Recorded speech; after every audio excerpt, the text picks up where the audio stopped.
প্রিয় দর্শক, প্রেক্ষাপট অনুষ্ঠানে আপনাদের সকলকে জানাচ্ছি স্বাগতম। আশা করি আপনারা সকলে ভালো আছেন, সুস্থ আছেন। বৃষ্টি আমাদের অনেকেরই খুব প্রিয় একটা মৌসুম, কিন্তু ঢাকা শহরে মানে আমাদের প্রিয় রাজধানী শহরে বৃষ্টি হলেই বিভিন্ন জায়গায় পানি জমে যায়। জলাবদ্ধতার কারণে আমাদের জীবন অচল হয়ে পড়ে। রাস্তাঘাটে যানজটের কারণে ঘন্টার পর ঘন্টা বিরক্তিকর সময় কাটে। আর সোশ্যাল মিডিয়াতে চলে তুমুল আলোচনা, তর্ক বিতর্ক। কিন্তু ঢাকা শহরের জন্য এটি একটি সাময়িক সমস্যা মাত্র। কিন্তু একবার ভাবুন তো, এই জলাবদ্ধতায় যদি আমাদের থাকতে হতো দিনের পর দিন, মাসের পর মাস কিংবা বছরের পর বছর, তাহলে কি করতেন আপনি বা আমি বা আমরা? ঢাকা থেকে প্রেক্ষাপটের গন্তব্য দুঃখের অঞ্চলে। পদ্মা নদীর মাঝি উপন্যাসের আলোচিত চরিত্রগুলোকে খুঁজতে পদ্মা সেতুর পথ ধরে প্রেক্ষাপটের ক্যামেরা। দারিদ্রতার কষাঘাতে হতাশা চাদরে মোড়ানো এক বুক অনিশ্চিত আশার তরি নিয়ে যাদের বেঁচে থাকা। বাস্তবতার দুঃখে নদীতে জোয়ার ভাটায় আটকে চলছে জীবনের একটি দিন। দীর্ঘদিন পানিতে বন্দি জীবনের একটি পরিবারের কষ্ট, দুঃখ, অনিশ্চয়তা আর বেঁচে থাকার অধিকার পাথর বেঁধেছে কয়েক যুগ। রাষ্ট্রের নাগরিক হিসেবে আধুনিক যুগে পা বাড়িয়েও বঞ্চিত সকল অধিকার থেকে। আজ থেকে অন্তত 6 মাস এই পানির ভিতর, 6 মাসের ভিতর মানে উঠানে পানি, মানে সব জায়গায় আর কি, গোল টুয়ালি সব জায়গায় সব কলা নিয়ে, সব কলা নিয়ে, দেশে কোনো কাজকর্ম নেই, বৈশাখ করতে আসতেছি নিয়ে 3-4 বছর তলে তলে সব। আমরা কি করে বাঁচব? আমরা সুখে নাই, আমরা এই পানিবদ্ধ রয়েছে আমাদের এই দেশে, আমরা খুব অশান্তিতে বসবাস করতেছি এখানে। যশোর জেলার মনিরামপুর, অভয়নগর ও কেশবপুর এবং খুলনার ডুবুরিয়া ও ফুলতলা উপজেলা নিয়ে গঠিত একটি বিস্তীর্ণ অঞ্চল।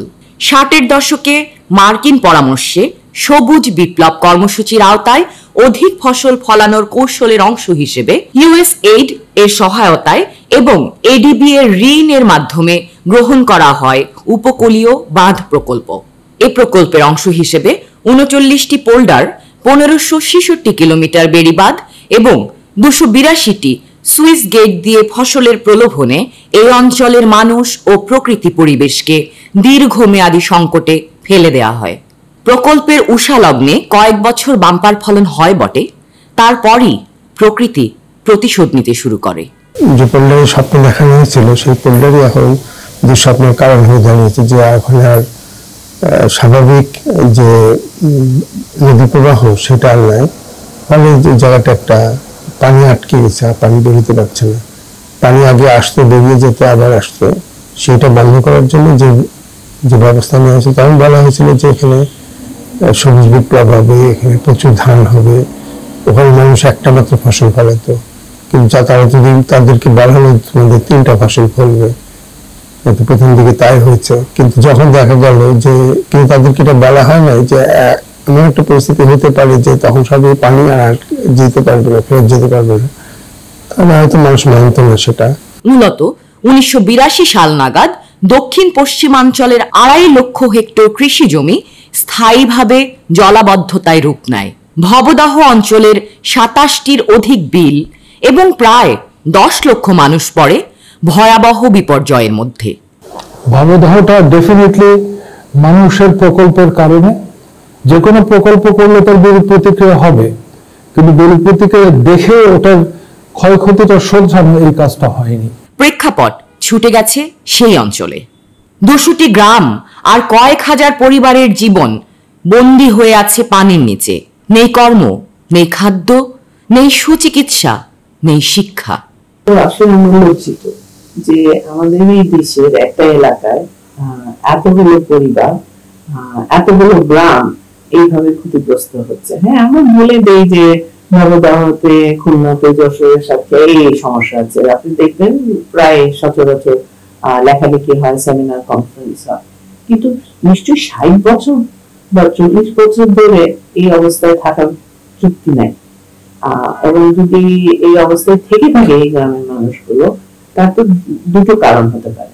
একটা হলো অব্যবস্থা এবং পরিকল্পনার অভাব এবং যথার্থ এবং যথেষ্ট বিনিয়োগ হয়নি। আর দ্বিতীয়ত হলো, এখন তো আমরা জানি যে জলবায়ু পরিবর্তনের কারণে এইসব এলাকা আরো ঝুঁকিতে পড়ে গেছে। এই জলবদ্ধতার নিরসন না হলে পারে যশোর শহর, যশোর ক্যান্টনমেন্ট সব পানির তলে চলে যাবে আগামী 10 বছরের ভিতর।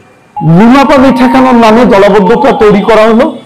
আমাদের দেশের রাষ্ট্রের উন্নয়নের নামে লুটপাট অথবা উন্নয়নের নামে ব্যবস্থা নিজেই সংকট তৈরি করে, তার অন্যতম উদাহরণ আমাদের ভবদা। সুজাতপুর মধ্যপাড়া, একটু সামনে যেতেই পথে বাধা, জলজ কচুরি পানাতে ঢাকা একটি ভবন।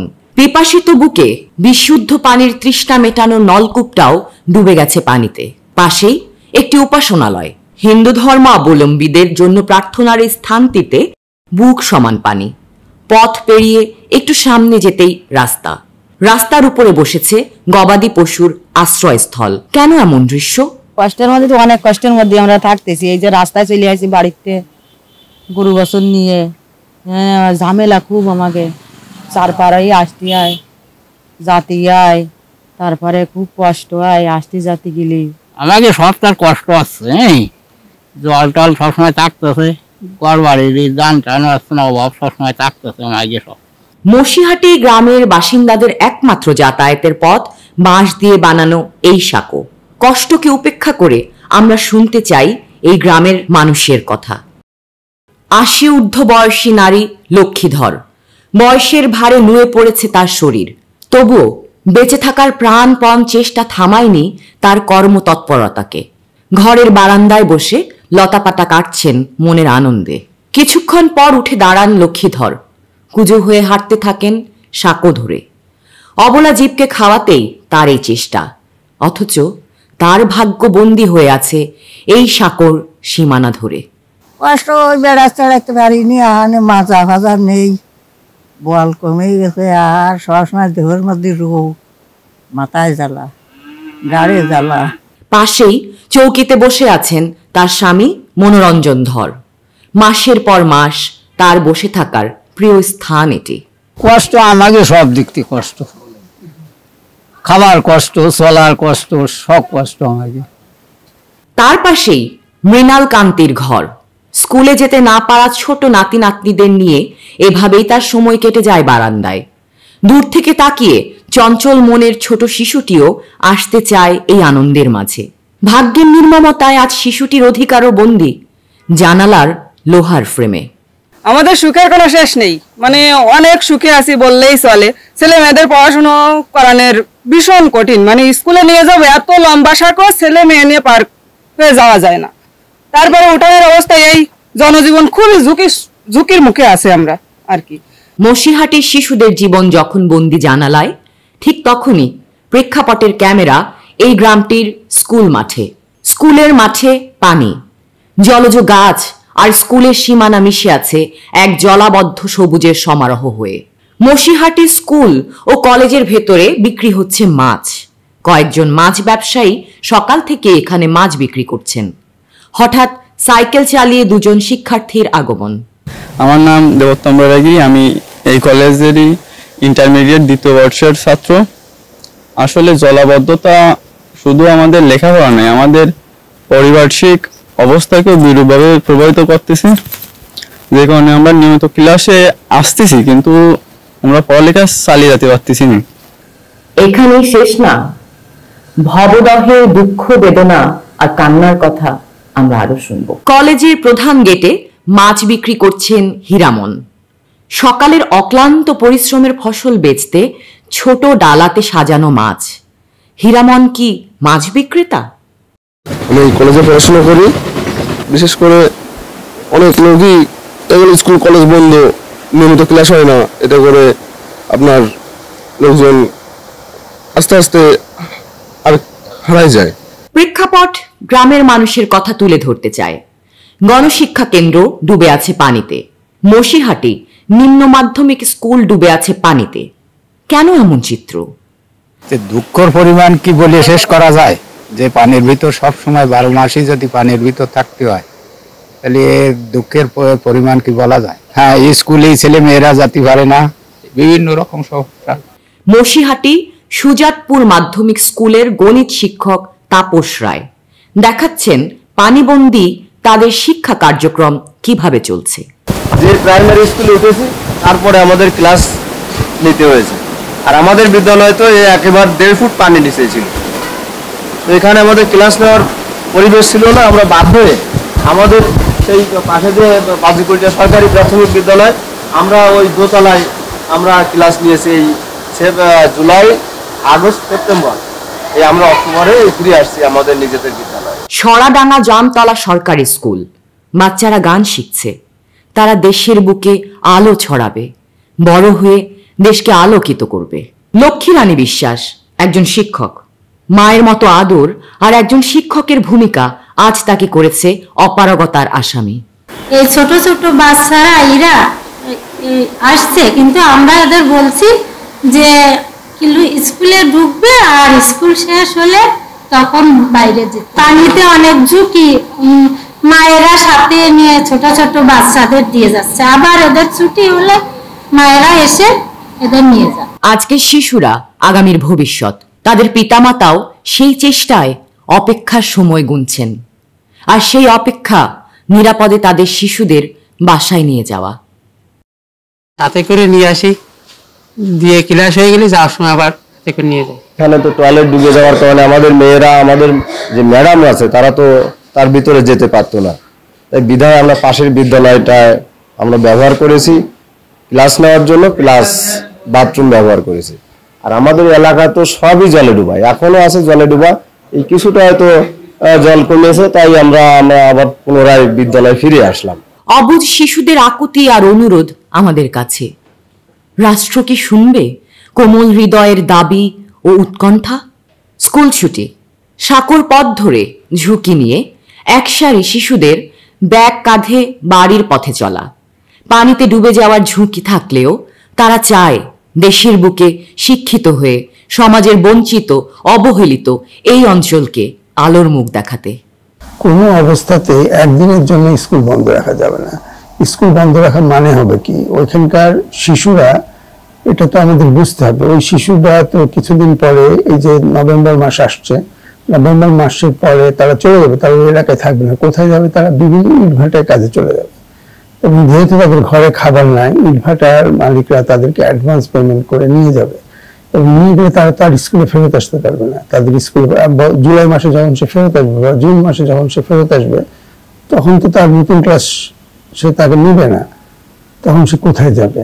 সে আবার বসে থাকবে আবার নভেম্বর মাসের জন্য। এখানে সেইভাবে ওখানকার শিশুদের শিক্ষা জীবন, ছেলে শিশুদের কথা বললাম, মেয়ে শিশুরা পাচার হয়ে যাচ্ছে, বিবাহ হয়ে যাচ্ছে অল্প বয়সে। সেও চায় একটা যেখানে পানি, যেখানে মাটি আছে সেরকম জায়গায় সে থাকবে। আমাকে একটা বৃদ্ধ বলছিল যে আমি মরার আগে আমি একটু শুকনো মাটিতে হাঁটতে চাই।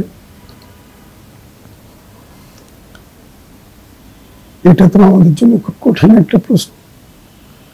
তো এটা যদি আমরা দিতে না পারি, একটা মানুষকে মরার আগে শুকনো মাটিতে হাঁটার স্বাদ, তাহলে দেশ কাদের জন্য?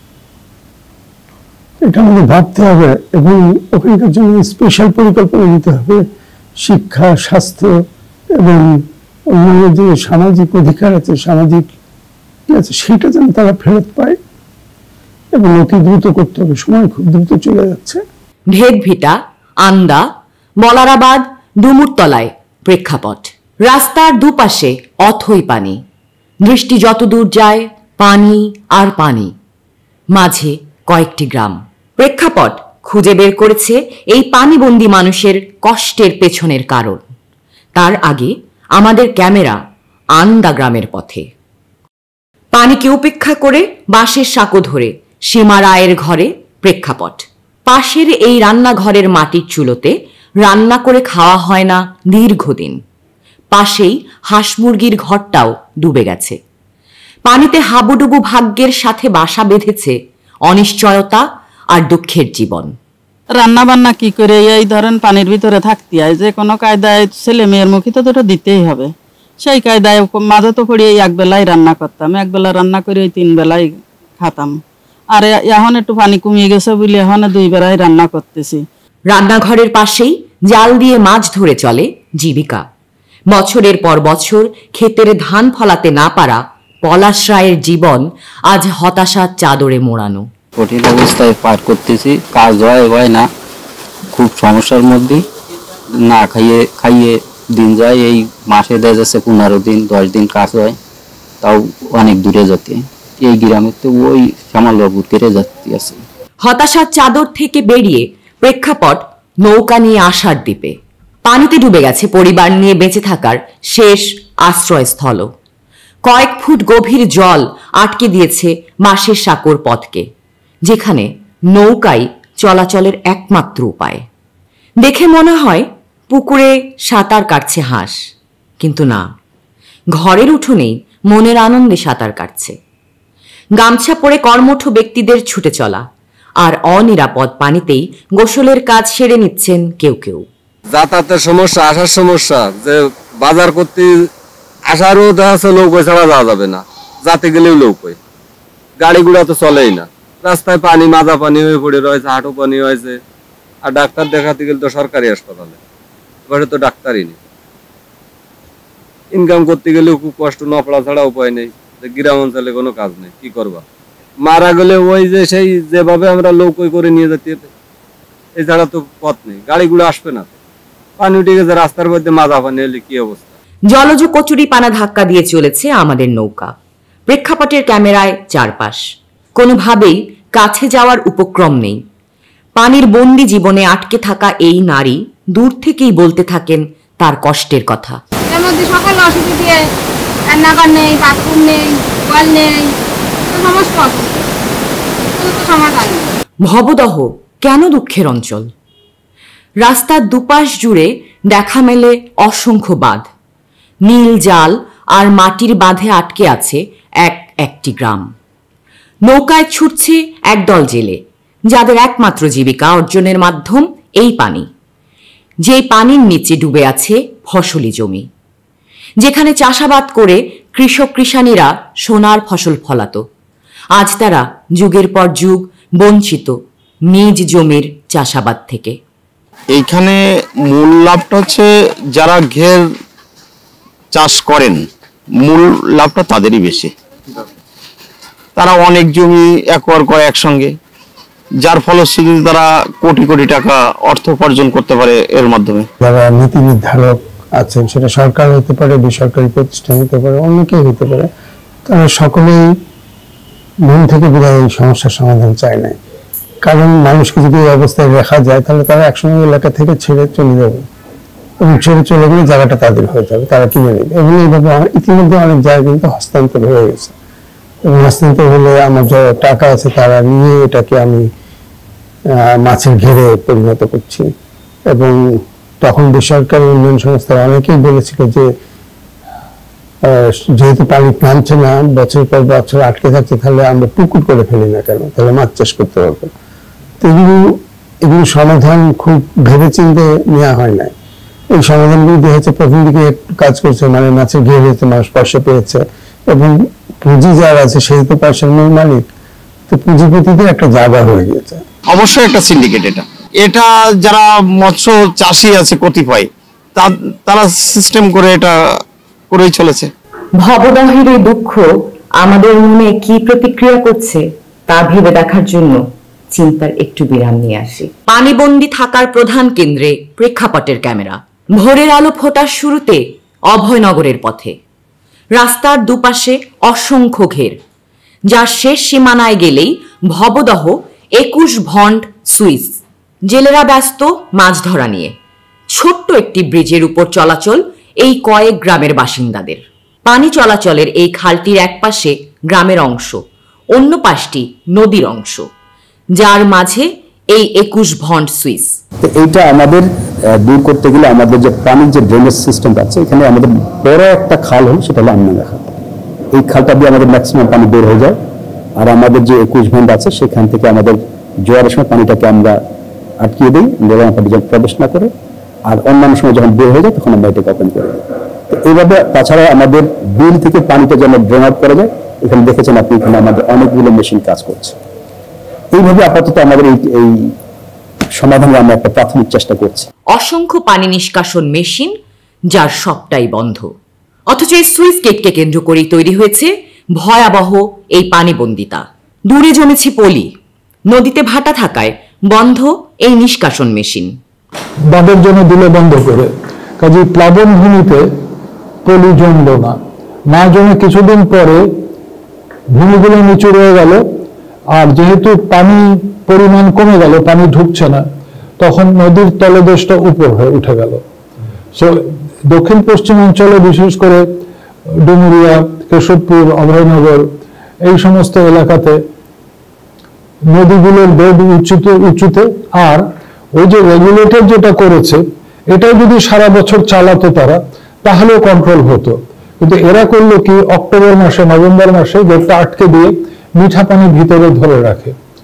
এই ধরে রাখার কারণে বিলগুলোতে পানি থাকে, কিন্তু ওই যে বেডটা উপরে উঠে গেল, এখন বেড খুললে পানি বের হয় না। পানিতে বন্দী যাদের ভাগ্য, সেই অঞ্চলের দুঃখ দূরীকরণে যশোর পানি উন্নয়ন বোর্ড আর সংশ্লিষ্টরা কি করছেন তা জানতে প্রেক্ষাপট পানি উন্নয়ন বোর্ডের কার্যালয়ে। অঞ্চলের ভাগ্য বদলাতে না পারলেও নিজের জীবনের ভাগ্য বদলাতে অফিসে জ্বলছে বৈদ্যুতিক বাতি, কিন্তু নির্বাহী কর্মকর্তা নেই তার চেয়ারে।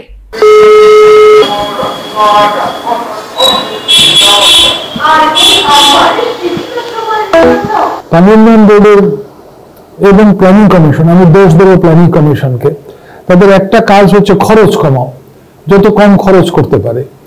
যেমন এখন এই যে এবছর প্রচুর বৃষ্টি হলো, রাস্তাঘাট নষ্ট হচ্ছে, রাস্তাঘাটগুলো মেরামত করতে বলছে, কিন্তু রাস্তা মেরামত করার 2 বছরের মধ্যে আবার ক্ষতি হবে, কারণ বৃষ্টির পানি ড্রেনেজের ব্যবস্থা তারা রাখছে না। কাজে এই যে বিস্তীর্ণ এলাকা বললাম, এই এলাকাতে কোনো মনিটরিং ছিল না, এখনো নেই, আজকেও নেই। ভবদহের দুঃখ কি শেষ হবে? কেন, কি কারণে এই অঞ্চলের এতগুলো মানুষ নাগরিক অধিকার থেকে বঞ্চিত?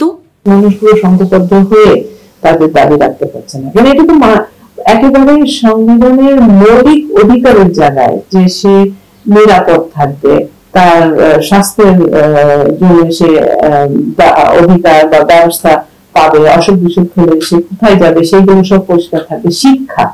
শিক্ষা তো মৌলিক অধিকারের জায়গা।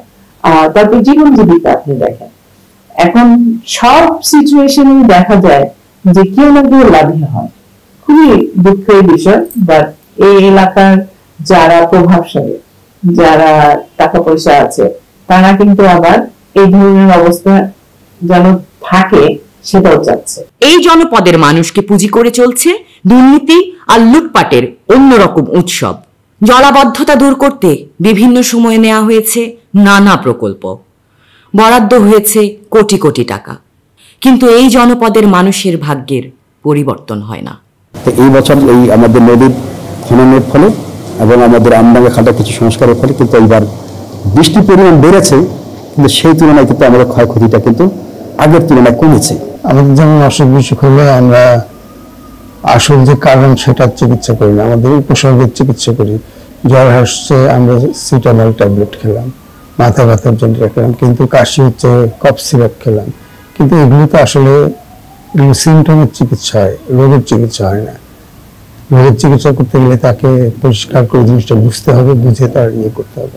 তো সেটা যখন হলো, যখন তাকে বলা হলো যে এই জলপ্রবাহ মাধ্যমে আমরা এটাকে ফিরিয়ে নিয়ে যাবো আবার আগের মতন করে, তখন যে প্রকল্পগুলো নেওয়া হয়েছিল এবং প্রকল্পের যে ধারণা ছিল সেটা কিছু কিছু জায়গায় কাজ করছিল, কিন্তু যাদের হাতে এটা টাকা দেওয়া হয়েছিল, বরাদ্দ দেওয়া, এবং যে সমস্ত কৃষকের জমি এই জলপ্রবাহ পুনরায় পরিচালিত করার জন্য কিছুদিন পানিতে আটকে থাকবে, তাদের যে ক্ষতিপূরণ দেওয়া সেটা ব্যবস্থা করা হয়েছিল, কিন্তু সেই ব্যবস্থাপনার ভিতরে এত ইয়ে ছিল, অন্যায় অব্যবস্থাপনা ছিল, মানুষ আর সেখানে পারেনি। এখানে আরো অনেক অন্যায় হয়েছে, মানুষের প্রতি আস্থা আর নাই মানুষের।